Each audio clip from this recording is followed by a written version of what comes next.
Detroit that if you don't have running water in the state of Michigan, as cold as it can get,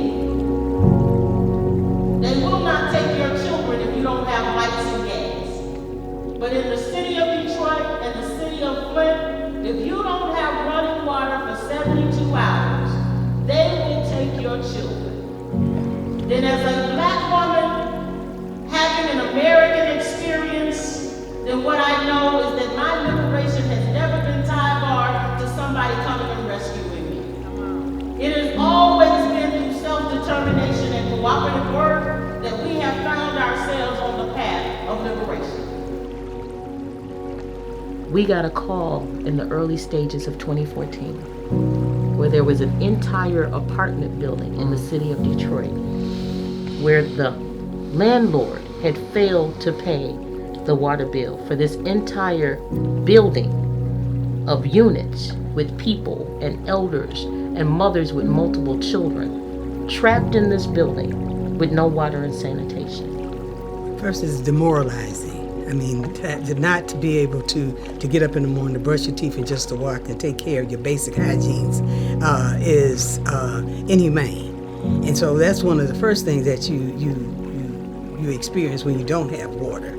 If you look at water disparity and insecurity across the state of Michigan, what we know is it varies from community to community. And so when the water shutoffs rolled out in Brightmoor that summer, I had a lot of children, more specifically little black boys, who would come and they would say, "Can we just get some water out your tap?" You know, the outside faucet, right? And so, you know, kids usually just want to lean their head down and drink from the faucet and keep moving.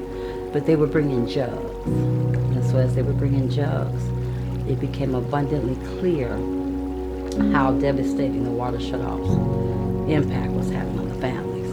We actually paid a water bill of a woman whose brother had died that day. They didn't have running water. And then she told me a story when I delivered the water to her, that she's watched an older elder gentleman with a wagon walk daily with empty bottles, take his wagon to a store that allowed him to fill up his bottles and take them back. And she's watched him do that for 3 or 4 years. Detroit and Flint water systems are older, right? The inner cities were the older part. They were poorly maintained given the declining structural revenues, and they're built for cities that were 2 to 3 times the population.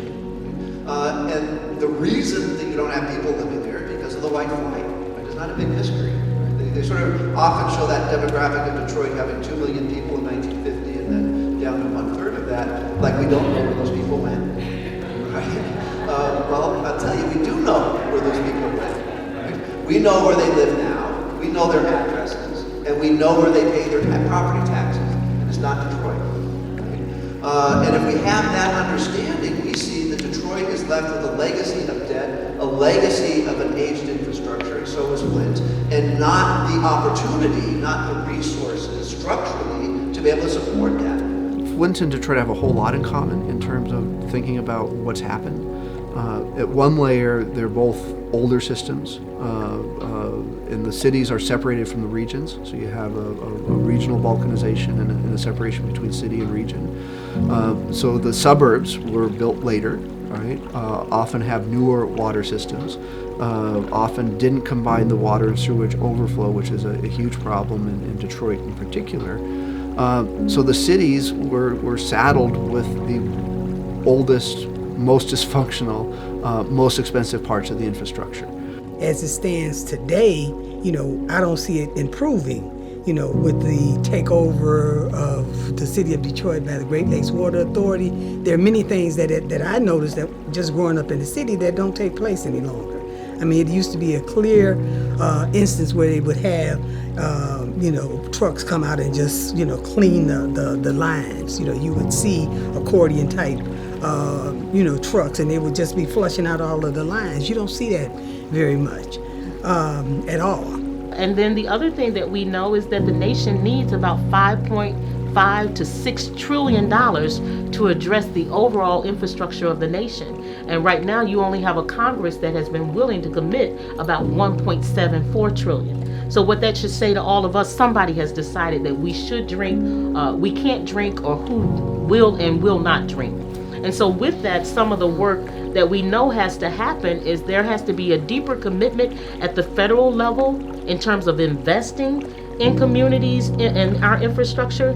There also has to be a commitment to jobs, training, and contracts that create upward mobility in those low-income communities, not only to build the infrastructure, but then to be able to maintain the infrastructure. I agree with you completely. You cannot deal with any particular issue in isolation because everything is related to everything else. And water justice issues are related very fundamentally to racism and economic issues and jobs issues and you name it. The struggle I have is you can't solve all of them at once. You do need to understand how they relate to one another, but just focusing on how can we make sure that every person in the city of Detroit has water that they can afford.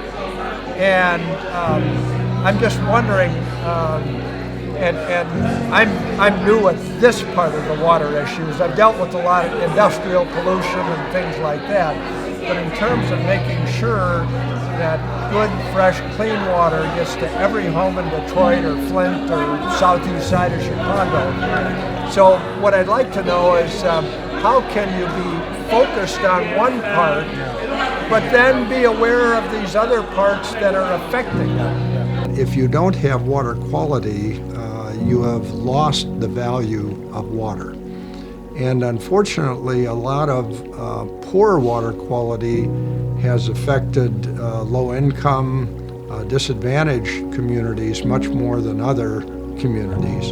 And as a result of that, there has been tremendous injustice to those communities because they either do not have enough water or they do not have water of the quality that they need to sustain their lives. Well, the more we privatize, the more we're going to have, infrastructures that are failing. The city of Detroit, in their process of trying to appeal to the suburbs, that's shutting off water to show that they're more effective and that they're not just supplying water to low-income people or people that can't afford it. You've created a infrastructure that in many places throughout the city is very stagnant, is not functional. And I mean, that becomes a health hazard on everybody. If you got water sitting in pipes that is not moving around, that's one of the primary reasons that, we have hepatitis A. So, it's to the advantage of everyone, to have a structure that is effective. So when we knew that in 2018 that we were sitting in the largest hepatitis A outbreak in American history, and the governor of Illinois said don't go to Michigan, he didn't say don't go to Black Folks House in Michigan. He didn't say don't go to Flint or Detroit in Michigan. He said don't go to Michigan, which impacts us in terms of our fishing and tourism and just overall business industry. So it became a way that we could really talk to our neighbors across the state around more water justice, more water equity, around building consensus around all of these water issues.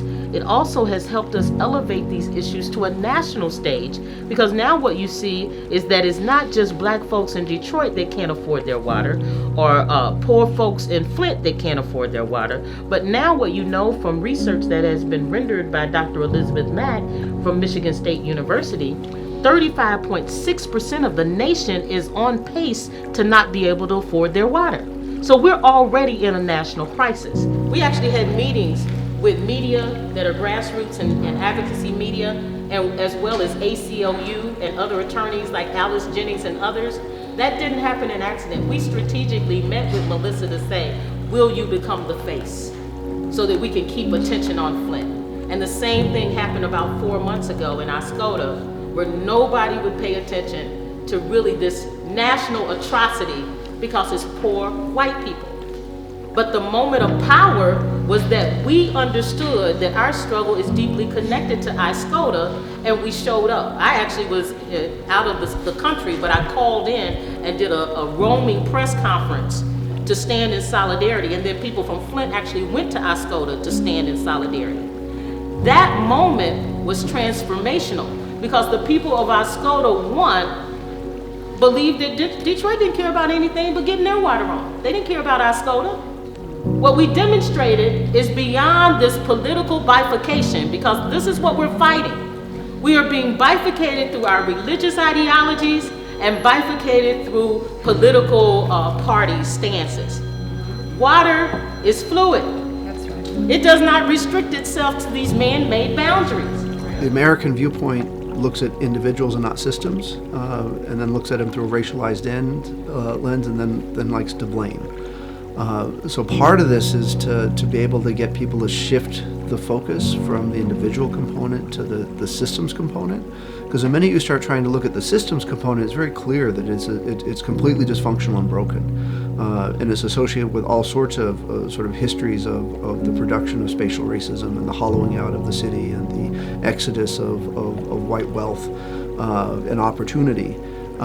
So if we can get people to focus on the systemic component, at least the work that we're trying to do, and really look at this as a systems failure and not an individual failure, one would hope that they start to look at this from a different viewpoint. Each of us needs to see each other with the same amount of value. So that would say that you are just as worthy for water as I am. Doesn't matter if you got no kids or 5 kids. Doesn't matter if your kids have different daddies. Doesn't matter what's happening, right? So that's the first way we combat it. Because if we disrupt narratives and we come together. So now we're all fighting for the same cause, a just and equitable system. And then the best way we do it after that is we organize and we advocate for each other. My government will not work for me unless I work it. And part of working it means that I must vote, I must be civically engaged, which means I may have to take my children to a meeting after I get off from work. It means I may have to show up at an organizing event on a Saturday after I've taken my granddaughter to soccer practice.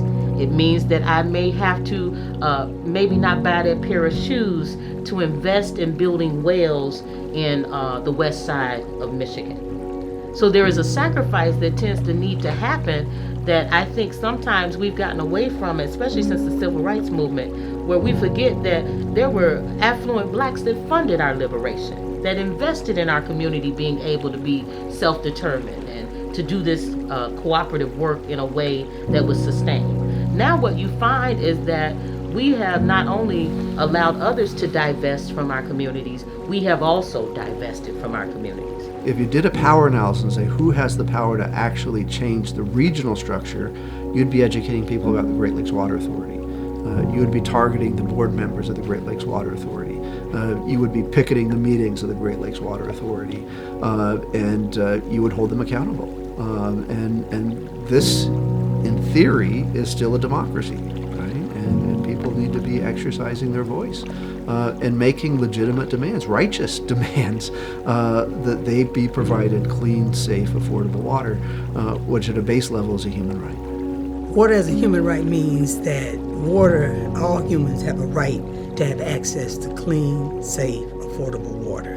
That the infrastructure needs of every city, every county, every municipality and township would be addressed. What does water security look like, right? Water security means I don't have to worry about where water's coming from today. It means I don't have to be concerned whether or not I can take a bath or I gotta cook today, right? And it means for me, because I don't experience water insecurity, that when I go home and I got water running out of 4 taps in my house, I don't have to cry because I feel guilty because I'm taking a bath and somebody else can't. Water affordability means that everybody gets the same thing. It's equitable. I can't distinguish this notion of water as a human right from Dr. King's notion of a beloved community. The United Nations Sustainable Goal number 6 is to have access to safe, clean, and affordable water. Right? So if we actually lived in a beloved community, we would recognize the needs of everybody. And if we recognize the needs of everybody, we would see that nothing's more essential than water. The water is a commons to be owned by the public, by the people, not by corporations and commodified. And so we would never have privatized water. We would have water that would be safe, clean, and affordable, and that the people would control how it's regulated. For me, water affordability and the ability to access clean, safe, and affordable water is not separate from my humanity. And so what it would look like is it would look like dignity. It would look like inclusion. It would look like justice. It would look like love. It would look like fairness.